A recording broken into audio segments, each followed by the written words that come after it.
we're pleased to begin this morning with Claudia Weltz. Claudia is a professor of ethics and philosophy of religion at the School of Culture and Society at Aarhus University in Denmark, and her research interests include theological anthropology in excuse me, in an interreligious context, existential philosophy, hermeneutics, phenomenology, environmental ethics, and philosophy and psychology. And as you see, her topic today, this morning, will be religion, Renaissance, Renaissance, resonance, very hard to distinguish those two, religion, resonance, and theological phenomenology of dialogical listening. Claudia, welcome. Good to have you with us. Let's welcome Claudia. Thank you so much for the kind introduction and invitation. And I'm very pleased to be here with you and want to say a big thank you to the hosts of this conference for providing such a great opportunity to engage in face-to-face dialogues in this wonderful scientific community. I've enjoyed this a lot. And I also want to say thank you to you, Hartmut Rosa, for practicing public sociology by creating knowledge in conversation, as you did yesterday, and thus strengthening democracy as a listening society. And that's also what I want to delve into today by referring to a sociologist who might be nearly forgotten nowadays. It's Eugen Rosenstock-Huessy. It's a German emigre to the US. He managed to escape the Second World War and resettled in the US. It's a friend of Franz Rosenzweig, one of the founding fathers of the philosophy of dialogue in Germany. And he has this amazing motto, Respondeo etiam mutabor. I will respond even though I will be changed. And that's exactly what is happening in a dialogical exchange and in resonance as defined by Hartmut Rosa. And I want to just give you an impression of the journey. The point of departure was a reading experience. And you have your own thoughts, impressions, assumptions, criticisms. And all this changed at the moment when I actually met Hartmut Rosa a year ago at Aarhus University. We had a PhD course and Q&A session. And now in Princeton, the whole thing changed again. And that's why I ended revising the whole paper overnight.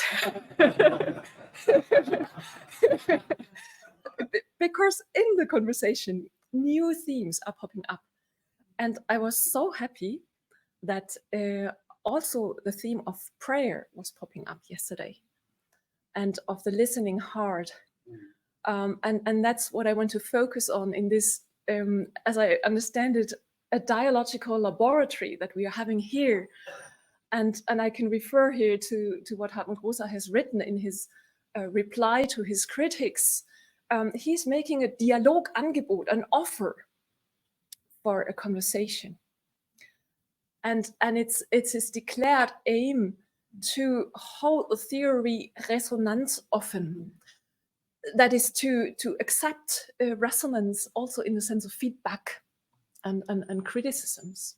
I'm so grateful for this openness and curiosity, which really, I think it goes both ways, so that all of us got the feeling yesterday that this theory can be developed further and can speak into very different contexts, very different disciplines.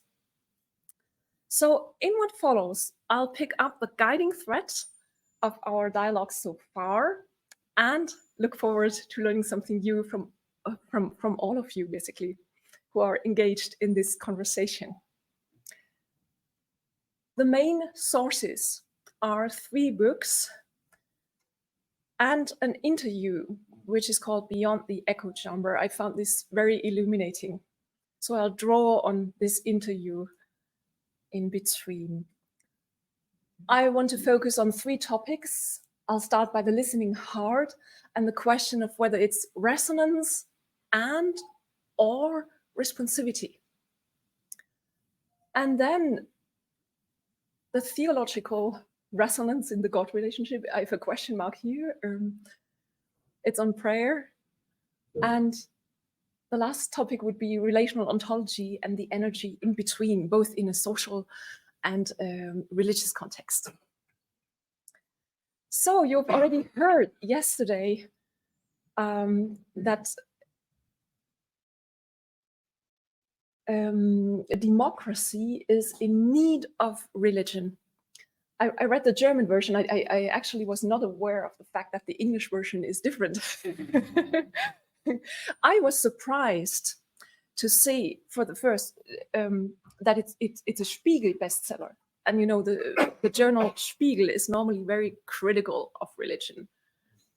And I was also surprised to read the preface by a left-wing socialist politician, Gregor Gysi, and to hear him say that only religions can shape and spread generally binding moral ideas and values.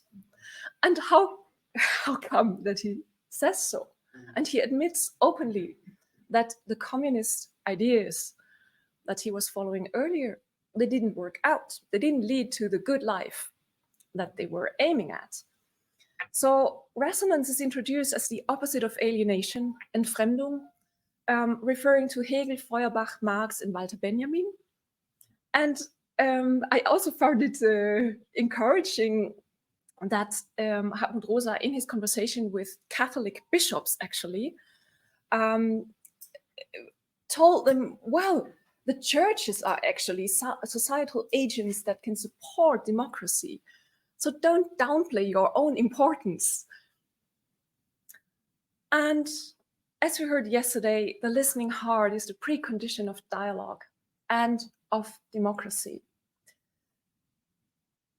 And here, at that time in 2022, when the lecture was presented and the book in the German version was published, there was a Jahreslosung. This is a Bible verse, which as it were, gives the motto of a whole year, liturgical year. And this was exactly this verse from 1 Kings 3:9, where King Solomon asked God, so give your servant a discerning heart to govern your people and to distinguish between right and wrong. And after reading this, I was once more surprised because there's this little sentence, and this is the central idea of the whole book, 800 pages on resonance. Wow. And then, as you know, we received the diagnosis of society today, which is basically an overheating process, both of the psyche and of the forest, the climate, everything burns out. And democracy works only if everyone involved has a voice that is heard. But exactly the listening and discerning heart is missing. A heart that wants to hear and respond to others' arguments. And then the question is how can we educate such a heart or cultivate it, regain it? So the main crisis, both of democracy and of faith, is identified as a Krise der Anrufbarkeit, callability. You heard it yesterday. That is, we don't let us call, we don't listen normally. But the Christian churches are said to possess these valuable narratives, a cognitive reservoir of ideas, rituals, and practices, and also spaces, places where we can train or even experience the listening heart. But what do we have to do now? It's basically aufhören, and I like the spelling because it indicates two modes of interpretation. One is pausing. Stop. Stop with the overexploitation of the planet. Stop with the hectic, the stress, and listen upwards. Auf, it's the direction upwards. And also here it's interpreted as outwards. So it's not just a self-centered look inside, but it's opening up. And I think this corresponds perfectly with Luther's focus on God's liberating verbum externum, as it's called in Latin. It's the word coming from outside that touches us in our innermost. And I have given you here a quote: Nostrum agere est parti operantem in nobis Deum. Our acting consists in letting God be at work in us, the God who gives us his work. And I think this formulation is also pointing to a medial passive mode of being there. So resonance as an inborn disposition and ability is evoked by the external word or call. So the question is, why don't we just let us be called? What's the problem? And as you know, Luther would refer to hamartiology, which is the doctrine of sin, and say, well, human beings are people who are homo incubatus in se ipsum. It's a human being in self-enclosure, shutting him or herself off from the environment, from other people, and also in regard to God. So we basically don't want to listen to God's word. And the question is, how can we then be reached by the word? And I think the definition of sin that we have here from Luther corresponds to Hartmut Rosa's definition of alienation, when he writes that being mute is unresponsive, closed off.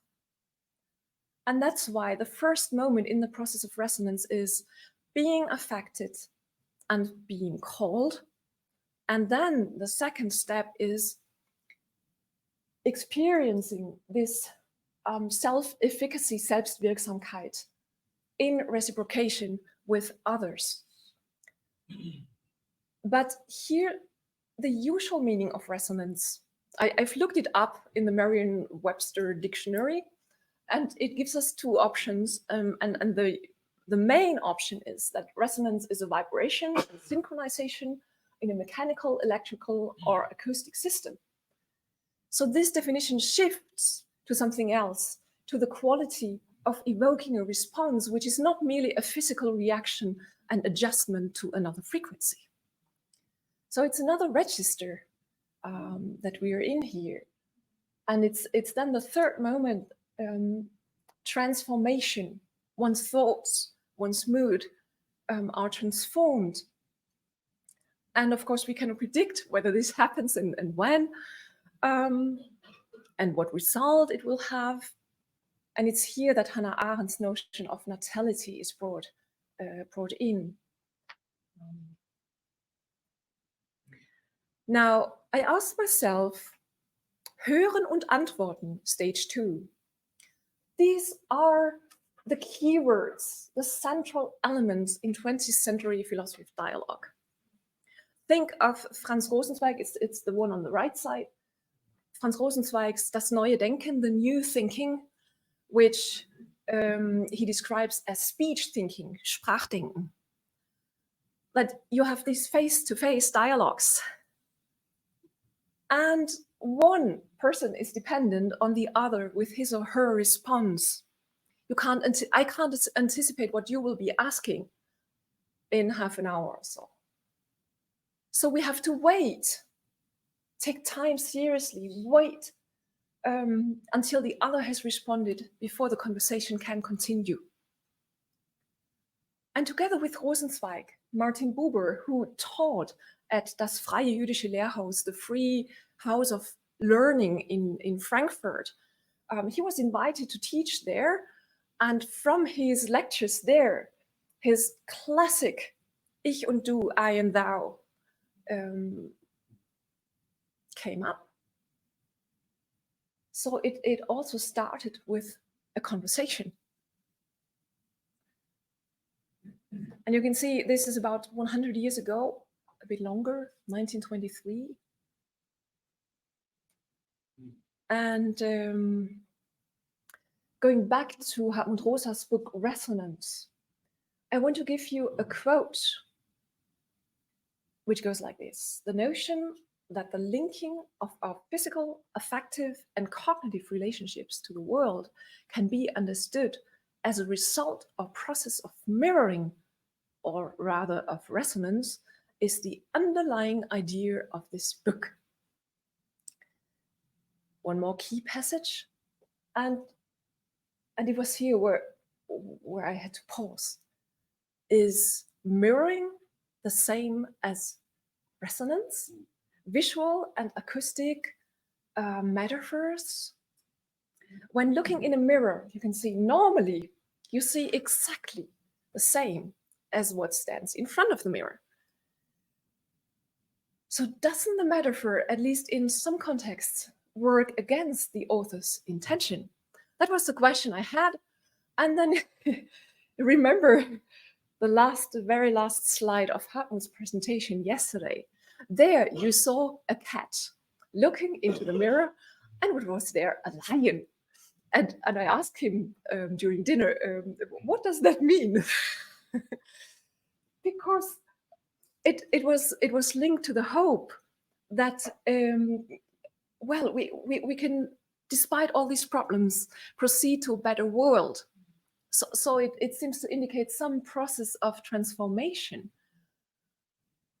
And I suggested, well, in theology, we might say that it's something transcendent that disrupts our self-enclosing movements, that breaks into our usual track of thoughts, and then transforms our vision and helps us to see beyond what we see.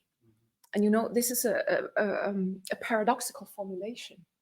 It comes from a prayer of a South African ex-convict who had shocked his family by the horrible deeds he had committed. And there was actually no hope of reconciliation. But once he came out of prison, he said in a BBC transmission, this prayer, "Lord, help us to see beyond what we see." And what does that mean? Normally we see within a certain horizon. Imagine you look out on the sea and you see this, normally you see the line between the sea and heaven. But when we want to see beyond what we see, this very limitation is broken up. So our vision is widened. The horizon is on the one hand, you know, it hermeneutically of Hans-Georg Gadamer, Truth and Method. We need some horizons of interpretation. We even need some prejudices, some assumptions, which then have to be revised along the line in our path of understanding. But here, this prayer, "Lord, help us to see beyond what we see." The very horizon must be changed. And remember, when in Luther's description of the sinner, it's someone who can't see beyond his or her horizon. So how can the limitation be broken up? And here I found it helpful to refer to the call, the appeal, or the external word, something coming from outside, breaking up the inner reserve. So how do the philosophy of dialogue and the theory of resonance go together? And here's another quote, and look at the red mark. Der einfachste Fall einer solchen Resonanzbeziehung liegt im Austausch eines Blickes oder in einem Dialog vor. So the very simplest case of a relation of resonance is the exchange of a gaze, of a glance, and of dialogue. So we have dialogue as an example of a resonant relationship. But, and this is an open question, for me, is dialogue then just the same as resonance? Or is there an excess of meaning that cannot be reduced to dialogue in the notion of resonance? Because dialogue includes listening, responding, letting oneself be affected by the other, responding in such a way that both partners of conversation are transformed, everything included, right? And in Hartmut's book, he refers to the Latin verb resonare, to resound, which is again taken from acoustics. And he defines this as ein Aufeinander einschwingen, a process of mutual oscillatory adjustment. And then he distinguishes between two kinds of resonance. On the one hand, we have synchronous resonance, oscillating in sync, in Gleichklang. And on the other hand, we have responsive resonance, speaking with one's own voice, which is not the same as the echo.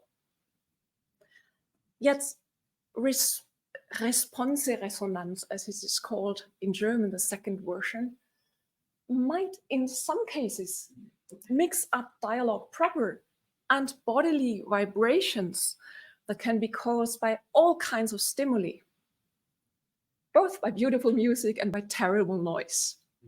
Right-wing demonstration or marches, even with drums and so on, and the same left-wing. So the propositional content or topic seems secondary in relation to that which makes our bodies swing in certain frequencies. Maybe you experience this when you're in very, very loud music. Then, and if there's a certain rhythm, and it's like very fast music, your heart begins to race at some point because there's this adjustment. You can't help it. It just happens. And that's why it's so difficult to refuse basic resonance in the sense of a bodily resounding of sound waves. And I was looking for examples of a rather one-sided Antwortverhältnis, so that it's not just responsive resonance all the time, but we also have some very nice examples here. Where it seems to be this synchronous resonance zwischen Bäckerin und Teig, Gärtner und Pflanzen, Journalistin und Text, Schreiner und Holz, Wissenschaftlerin und untersuchen Gewebe. So here we have the Tao and the baker, the plants and the gardener, the text and the journalist, the wood and the carpenter, and the tissue to the scientist. But all of these are seen from the human perspective, right? So it's the human beings. Oh, something happened to the screen here. One can no longer see the PowerPoint. Well, it might return, but you have to. Here we go. Yes. So human interactions with the world and other persons, they all include different degrees of mutuality. But try to see the thing from the perspective of the Tao, or the perspective of the wood that the carpenter works with. Then it's no longer the same. And there's a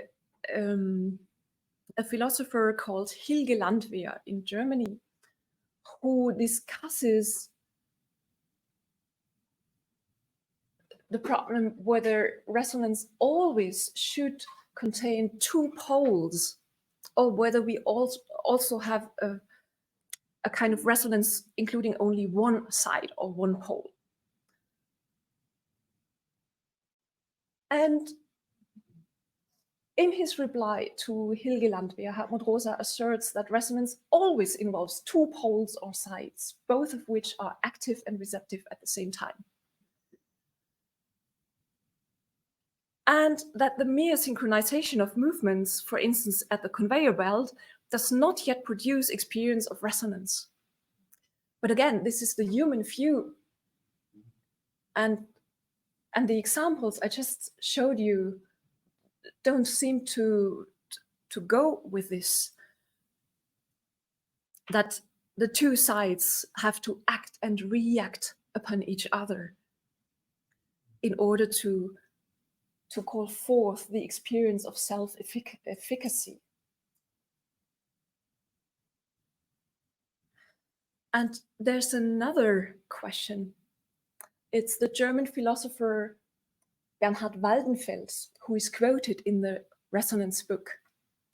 He has developed this notion of Responsivität. It's a bit difficult to translate. I tried with responsivity, sounds awkward, but it's, and in the Resonanz book, you have this quote, Responsivität oder eben Resonanzfähigkeit wird gleichsam zur Essenz aller möglichen Weltbeziehungen. So it sounds as if responsivity was exactly the same as response, as resonance, right? But is resonance really the same as responsivity? And in Aarhus last year at the PhD course, we gave this question to Hartmut, because the problem is that Bernhard Waldenfels, he does not want to see these two phenomena mixed up. He writes this explicitly in this book, Erfahrung, die zur Sprache drängt. Because there's a time difference between the one calling and the one answering. And he calls this eine responsive Differenz. So it's opposed to this process of synchronization. And there's another difference. Responsivity or Responsivität is passive to start with. You are called. You can't call yourself. You have to wait for the other to approach you. So we don't start with a two-pole kind of resonance. This might come later, but it's not there in the start. And also, that's the third point, the pre-reflectic atmospheric vibration, for instance, when being surrounded by loud music, is not the same as a conscious, elaborated, verbal or non-verbal response, where you relate to this and say, please turn it off. And Hartmut, in your answer last year, you pointed out that resonance is in between, and it does not start with me because as a subject, I am affected. But there's a tipping point. There's a dialogical moment in which one can take upon oneself the appeal experience in resonance. Now, I've a concern here. It seems that the metaphor of resonance might explode in step 2 of the process, Hören und Antworten, this mutual interaction of listening and responding. That's the dialogical moment, but it's not on the same level as the tuning forks sending sound waves and adjusting frequencies. And Hartmut, last year you pointed out that responsive resonance is not complete synchrony. There's a difference in this, and also resistance. So your conclusion was, and maybe still is, that resonance is the same as responsivity. Yet resonance cannot be reduced to responsivity unless we include these dialogical moments. And here's the risk of conceptual overstretch that Hartmut is well aware of. Now, if we follow him, if we do so, why speaking of resonance and not only of dialogue? And what is the additional value? We had a dinner conversation yesterday, and here Hartmut made 2 points. The advantage of resonance over against dialogue may be that it can also be applied to other areas of life than sociality. For instance, our relation to the material world, to nature, and to artworks. And dialogue in political contexts is often something very aggressive, associated with arguments, back and forth, fights, power games. Very unsympathetic. But the kind of dialogue that we have in Buber is, according to one of the greatest Buber scholars, Paul Mendes-Flohr, it's a hermeneutical method, the art of unmediated listening. And in I and thou, Buber speaks about 3 spheres of the I thou relation. There is life with nature, and it is sublinguistic. Then there is the life with human beings. This is sprachgestaltig. There we have verbal language. And we have life with the so-called geistige Wesenheiten. And these are products of spirit, of the human spirit. For instance, works of art like the painting by Klee that you have here.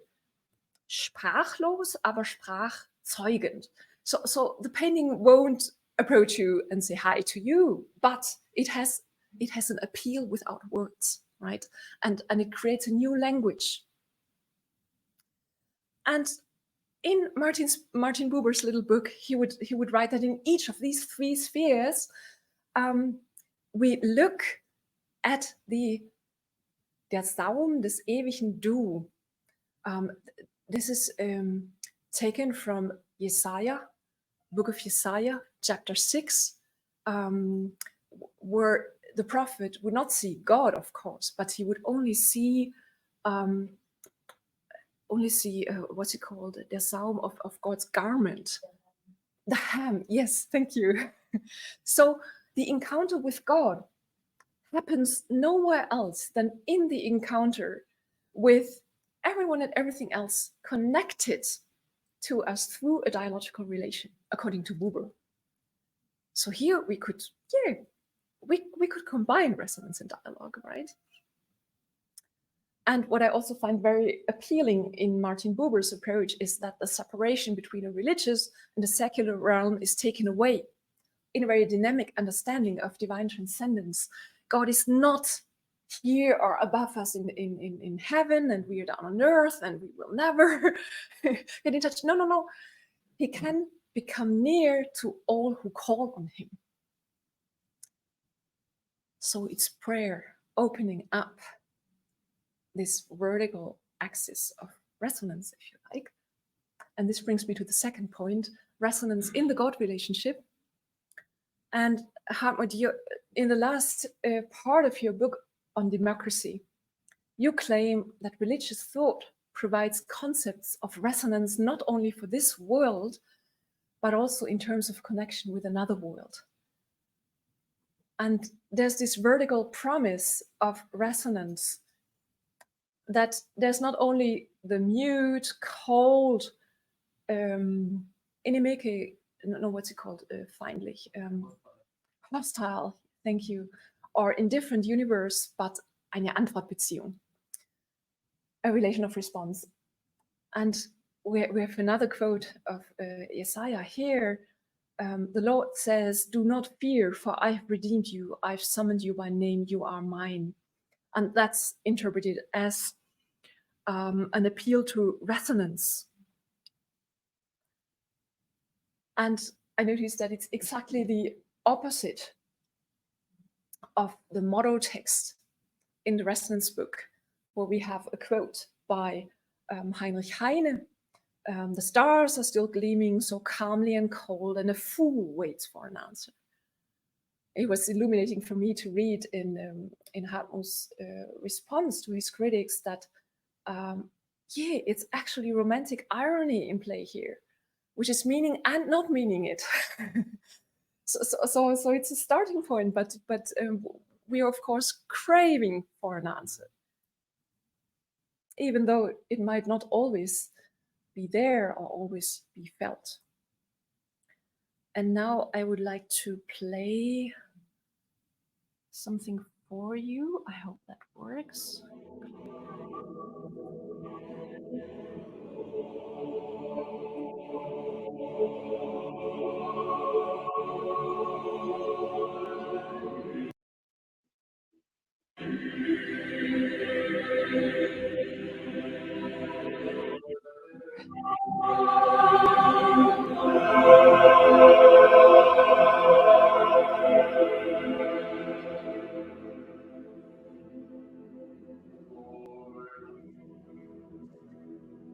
Out of the depths do I cry to you, O Lord.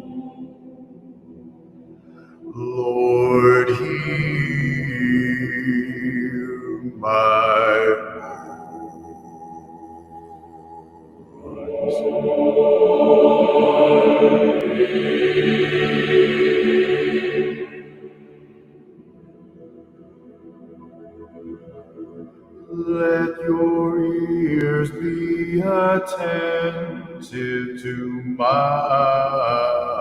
voice.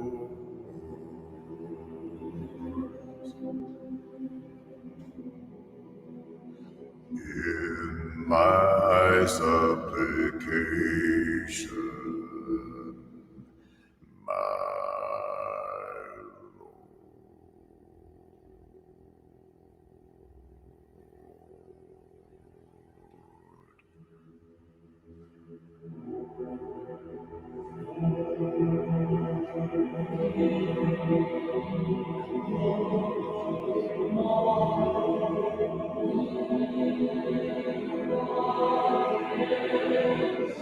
I cry to you, O Lord, let your ears be attentive to my voice.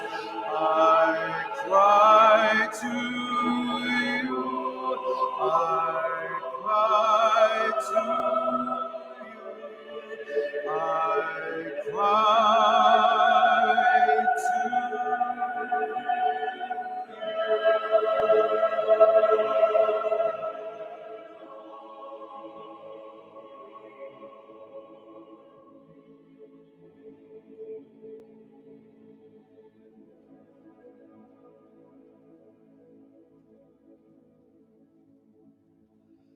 Let your ears be attentive to my voice.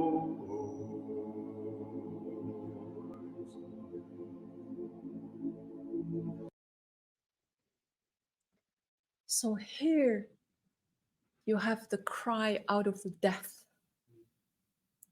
a cry for a relation to someone who listens and responds. And in the book on democracy, leading religion, there's a formulation that we are in einer Beziehung zum umgreifenden anderen. One could ask, is this God as omnitudo realitatis, as an all-compassing reality? But if it's such a principle, the ground of being or something like that, can we then cry to such a principle of being? And this is a problem I see in many of my colleagues who are very enthusiastic of the theory of resonance, but only receiving a part of the theory. So, for instance, Niels Henrik Gregersen defines God as resonansdybde in Danish. It's the depth of resonance. But then God only receives and echoes our lives, but doesn't really answer, let alone challenge us, sometimes, or stop us.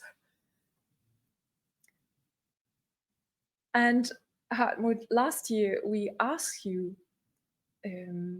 concerning this vertical axis of resonance, and you replied, God always answers as a you, but yes, religion is a sense of connection with an encompassing reality. And you had this nice formulation: if someone comes and says, God has told me that, this is a claim of a lunatic. And now I understand what you mean by that. You told us yesterday that this is a dogmatic claim which might actually block resonance, the authoritarian kind of religion. While a second person relation with God is something completely different.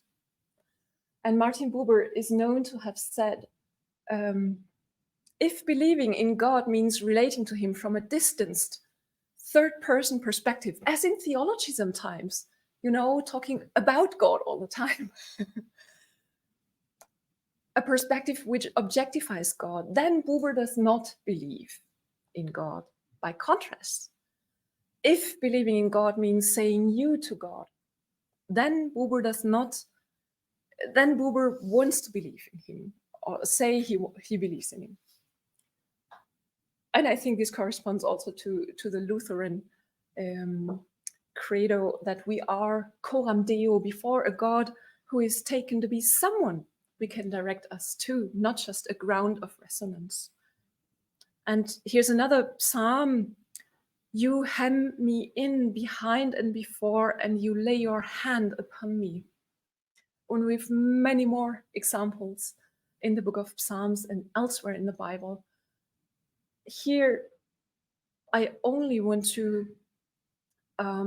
show you the connection between resonance and the response relationship. In the resonance book, Buber's I and Thou is actually quoted.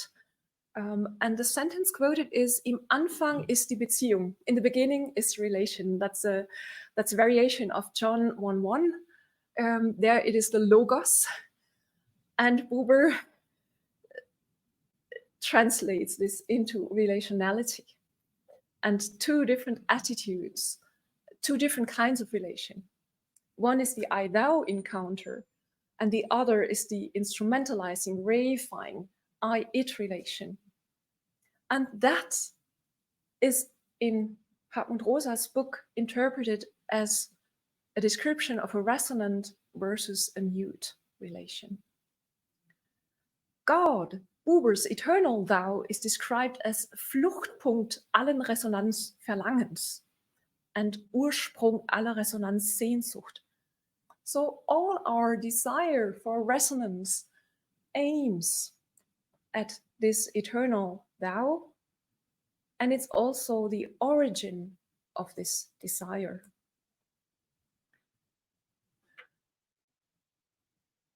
And we even receive a quote from the New Testament of the Gospel of Matthew. For where 2 or 3 are gathered in my name, there am I in the midst of them. And Rosa's comment is, the social axis is sufficient to evoke vertical resonance. It's here where, as a theologian, I would ask, isn't it the other way around? That the name of Jesus is decisive for establishing the community. And if we take into account that God has created the whole universe, including human beings, then the vertical axis of the divine-human relationship is grounding and bearing the horizontal axis of social relationships. And but I agree with the claim that the Christian cross can symbolize the connection of horizontal and vertical axis of resonance. And this openness to resonance resonates nicely with Paul's letter to the Romans, where he speaks of faith coming from hearing, fides ex auditis, ex auditu, listening with our ears or the heart. And this second person relation has also some methodological implications. John Caputo observes, or John Caputo writes that we are not just observers in relation to God, but players in the game. Otherwise, religion, God, and theology are abstractions, conceptual ghosts, words belonging to a dead language, patients etherized upon a table, their analysis and autopsy, and theologians are reduced to medical examiners issuing a post-mortem report. Yeah. I think the method is rather decisive for theology. Imagine, do this thought experiment with me. Imagine God as a non-personal horizon of hearing or the depth of resonance. Then we can't get any feedback from either the horizon or the depth, nor can we get in touch with them. So without dialogue, we can forget about the reciprocity in the God relationship. And of course, God is the first one calling us and has also the last word, Alpha and Omega, of course. But there's something in between also. And prayer is, by some theologians like Gerhard Ebeling, whom you can see here on the picture, regarded as the hermeneutical key to the theological doctrine of God. How could we say anything about God if we wouldn't speak with God? And prayer is also important for life orientation. How could we, for instance, figure out God's will in a given situation or in specific encounters? Prayer can become a dialogical practice of existential reorientation, but how does it work? And these are equally epistemological and ethical questions. Okay, I have 10 minutes left, so I will skip some slides here. You can demonstrate this. For instance, with regard to Anselm of Canterbury's Proslogion, the title means address, an address to God. And this famous ontological argument for God's existence is actually framed in prayers. And why is that so? Karl Barth has written the book Fides Quaerens Intellectum, Faith, Searching Understanding. And Barth loved this Grünewald altar, the Isenheimer altar by Matthias Grünewald, where you can see John's finger pointing to the crucified. And this is an invitation to dialogue. And the proof of God's existence, probare in Latin, is embedded in a movement from orare, praying, to credere, believe, and intelligere, to understand. And then it's the very last step that he also can prove God's existence, but in a very special sense, namely that we receive an experiential insight, experience-based understanding, because we are in a dialogue with God. And for Barth, in his Einführung in die evangelische Theologie, theology as a whole is a human answer to the word that theology listens to. So the logic of theology is based on listening to God's logos. So listening is, as it were, the hinge between this verbum externum, the word from outside, and our inner answer to this word, our Antwort.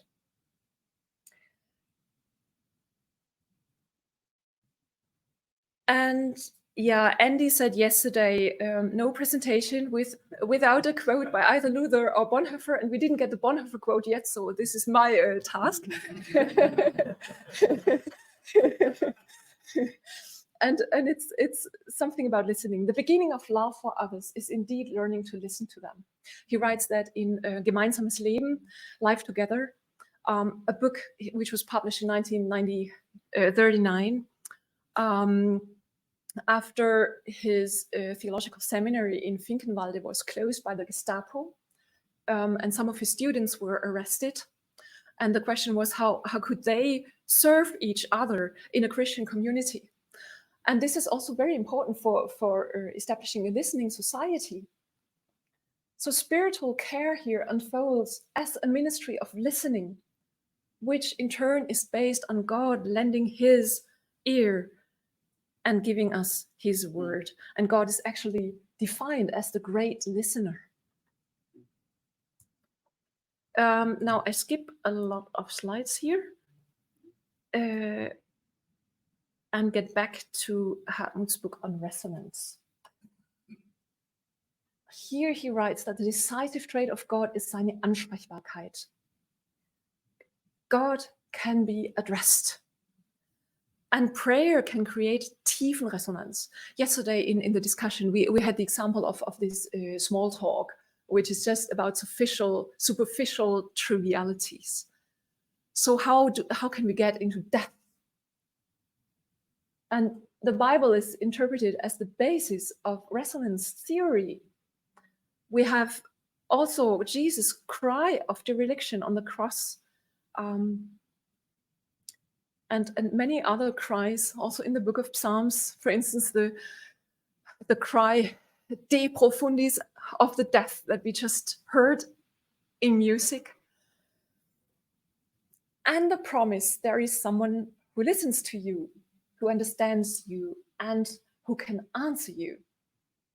Now, we might ask, this cry of dereliction, isn't this a cry that expresses the experience of utter abandonment? Even Jesus, who felt abandoned by his Father, who did not save him from suffering. One could say, well, God's response was an indirect one. He responded by raising Jesus from the dead. But there still was this silence. And in Grünewald's painting, you see these fingers reaching up to heaven, but he's not saved.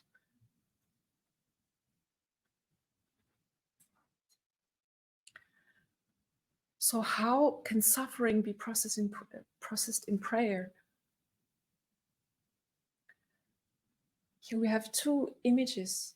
One is Albrecht Dürer's praying hands, and the other is Auguste Rodin's La Cathédrale. And do you see the difference between them? Try to do his Cathédrale. It's actually not possible for one human being alone, because these are two right hands. So there might also be a kind of social prayer, praying to God by helping each other, for instance. And this is the way that Etty Hillesum, the Dutch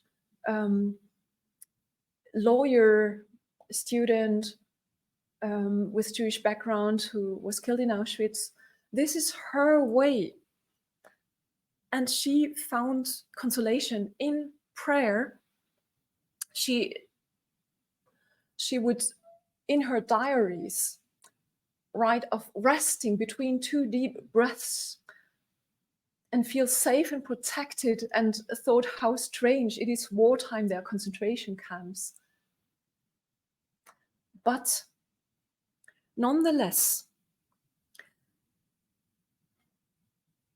she would then write, life is meaningful even in its meaninglessness.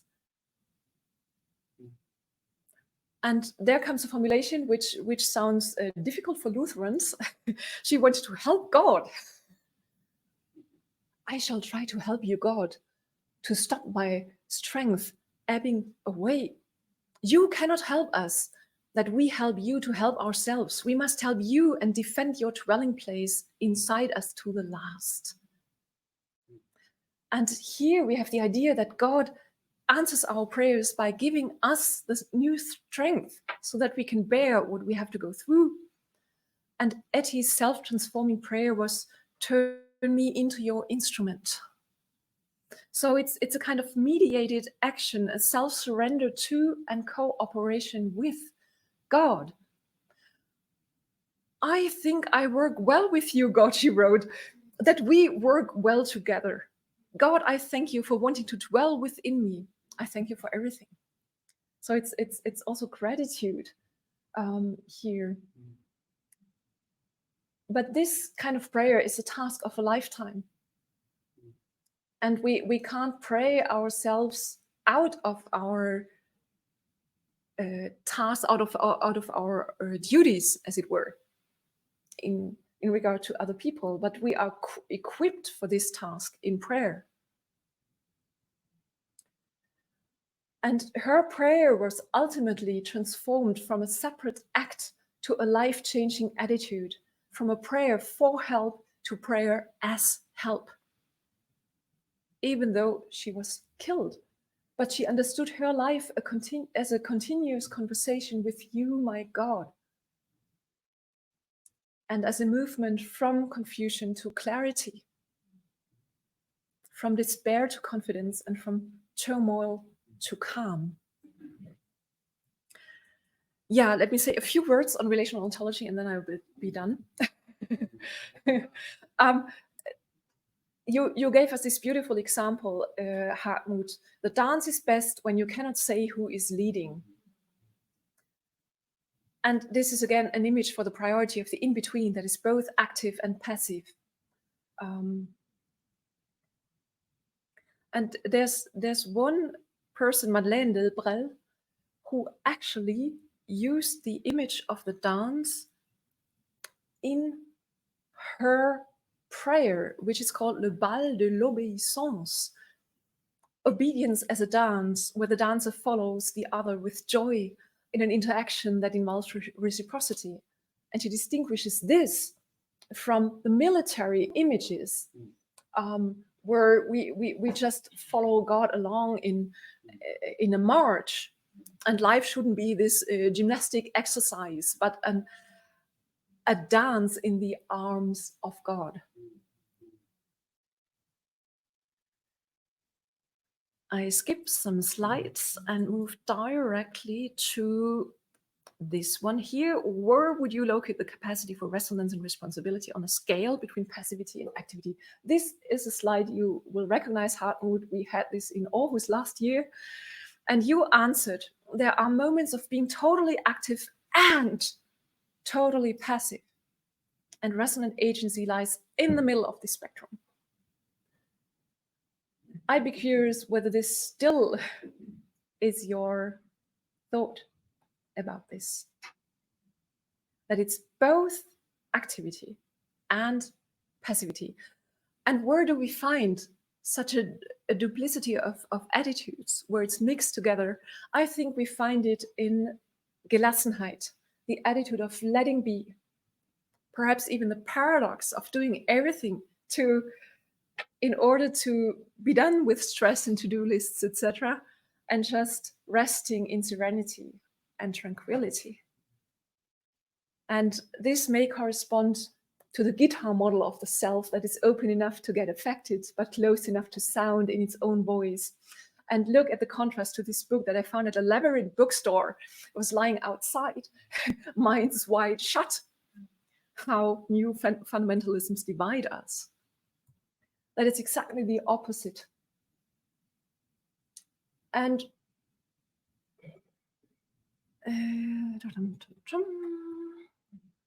let me find the final slide.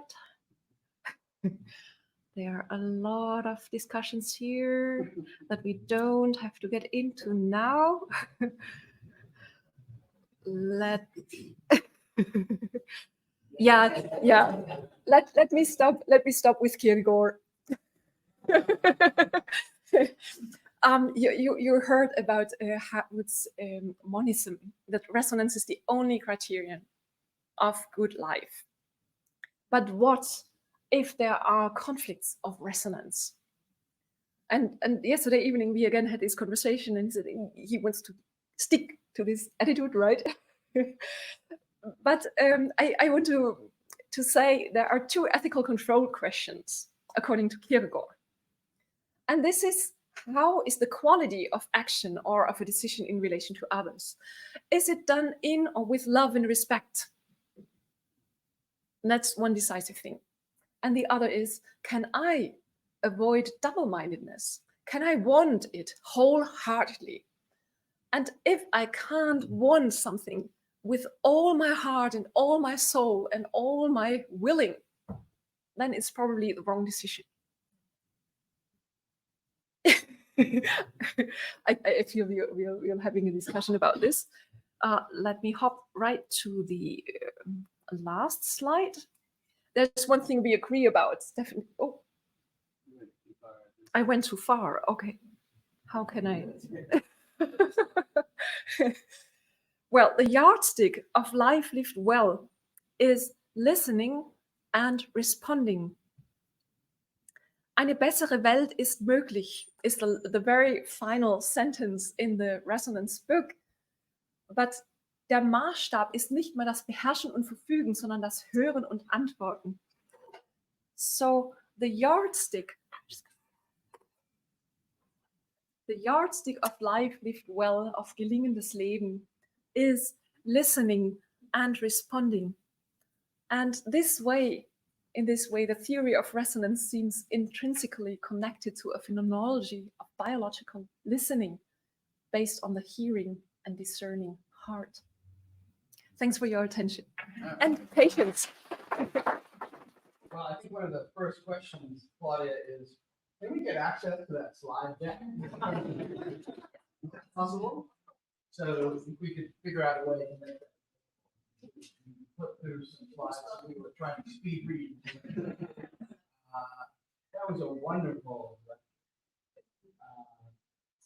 You did so many things in that lecture, but I think one of the principal for me was the way you brought prayer so thorough to the center of resonance. I wondered if you wanted to respond. There was so much in there. Yeah. I think it'd be appropriate.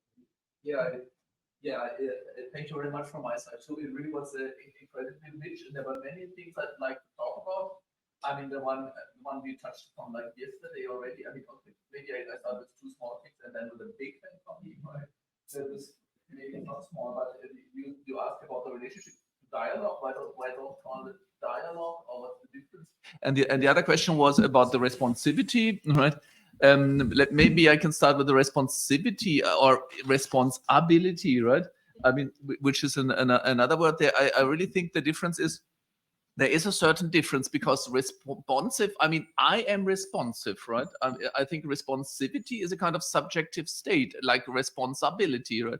So in my vocabulary, really, that would be what I call dispositional resonance, that I'm ready to be in this mood and state of listening and answering, right? That's my responsivity. When, like a dialogue, right, I can be responsive or responsible, able to listen and answer, right? But that's not resonance. Resonance is what then might occur, right? I can be totally responsive without having resonance, right? Or if it doesn't work, right? So I really think that's a huge difference, right? Responsivity or responsibility is a subjective state, and resonance is what then might occur.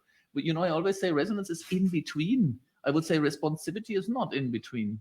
But Waldenfels would say it's in between. I know, yeah. He would say it's not a subjective state, but it's exactly the space in between us. Because you can't call yourself. You Yeah. When he says so too, yeah. I mean, it's in both cases it's quite close, right? I mean, with Waldenfels and Buber, but I also know, you know, I come from, I'm a sociologist, and I neither started with Waldenfels nor with Buber, right? So the question is really, what do you do as a sociologist when you take a word which is usually kind of, it's even stronger with Buber, right? I mean, dialogue.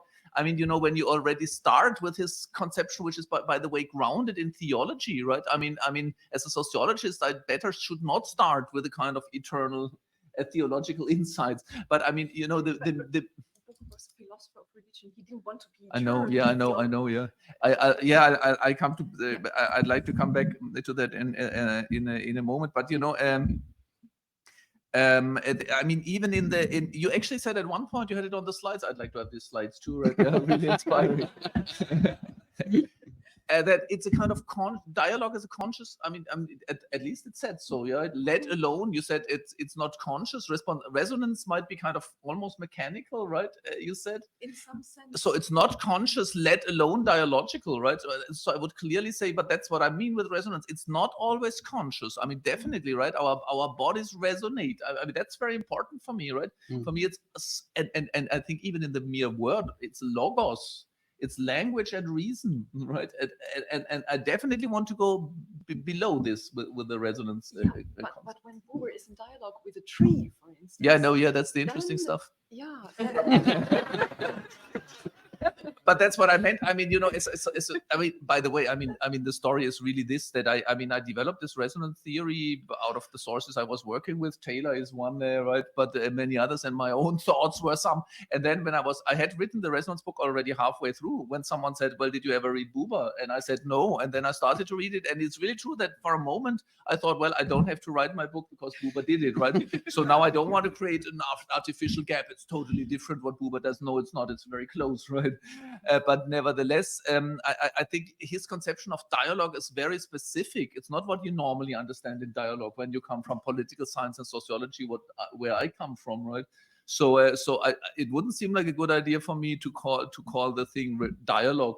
What I mean with resonance, because normally you don't dialogue. I mean. And I'm not even sure whether I mean, even in the Buber sense, when I love astronomy, right? Watching the stars, am I in dialogue with them? I would say yes, in a certain Buberian sense, probably, right? Yeah. Unmediated listening. Yeah, unmediated is already difficult, right? But yeah, I mean, a lot of people would always say, well, it's impossible for us to listen unmediatedly, Yes, right? I agree. There's That, always that was mediation. also my difficulty with Yeah. Buber. But, Yeah. but then Paul Mendes-Flohr would explain it to me.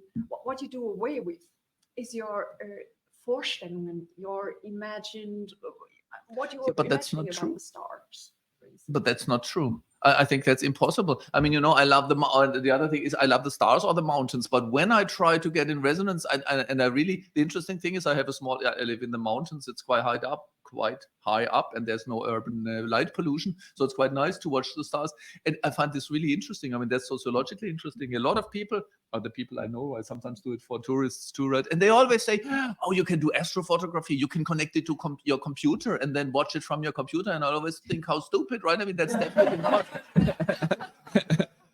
It's almost like a bodily sensation when I'm now okay, you could say when I'm in dialogue with the stars, at least I'm in touch with the stars. But even there, what I wanted to say is it's not unmediated, right? It's my astronomical knowledge, because I love now. If I was young now, I would study astronomy. I always try to convince my nephew, who studies physics, that he should go in astrophysics, but he doesn't. And so, but it's always mediated what I read from the romantic images and from astronomical knowledge. And it's the same with the mountains. I mean, that I can get in resonance with the mountains is because I've read a lot of romantic literature and the modern framing anyway. It's I'm never not sure whether unmediated. it's through the books. And yesterday, at some point, you referred to looking into the eyes of other creatures, and that this would be so Unmediated. important for the resonance, and to decide when there's a conflict. Oh, thank you. when there's a conflict of resonance, how can we decide? Shall I listen to the resonance of the mountains and become an eremit? Or should I do something else? And you said, well, look into the eyes of other creatures, of other persons, of a dog, a cat, and if there's someone who would be very sad through this decision, then rather not. That does proves what I mean. What about this? I agree with my own interpretation from yesterday. Yeah. It was a Levinasian. Yeah. So you think that's unmediated relation, moment of in this tradition, it's termed unmediated, but I of Yeah. course agree that it's missverständlich. yeah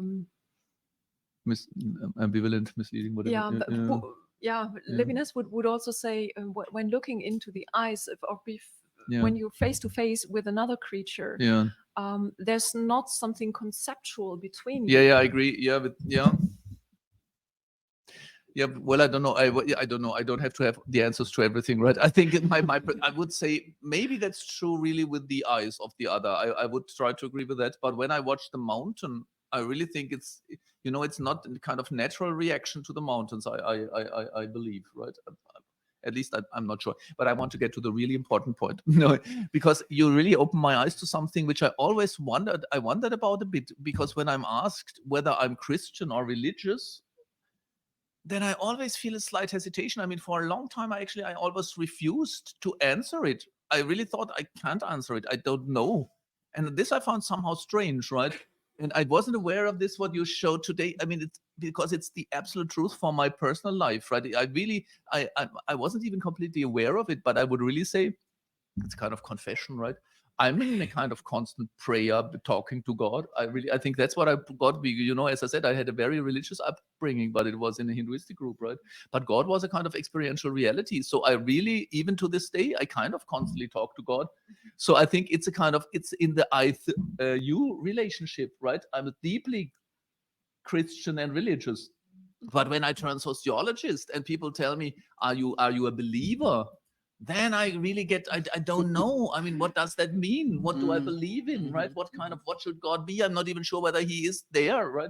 So this is what I now realize in the I-it relationship. I'm agnostic. I don't know. And that's what Buber said too, right? And this I didn't know. This is fascinating, right? So it's a great insight for me. Thanks a lot for that.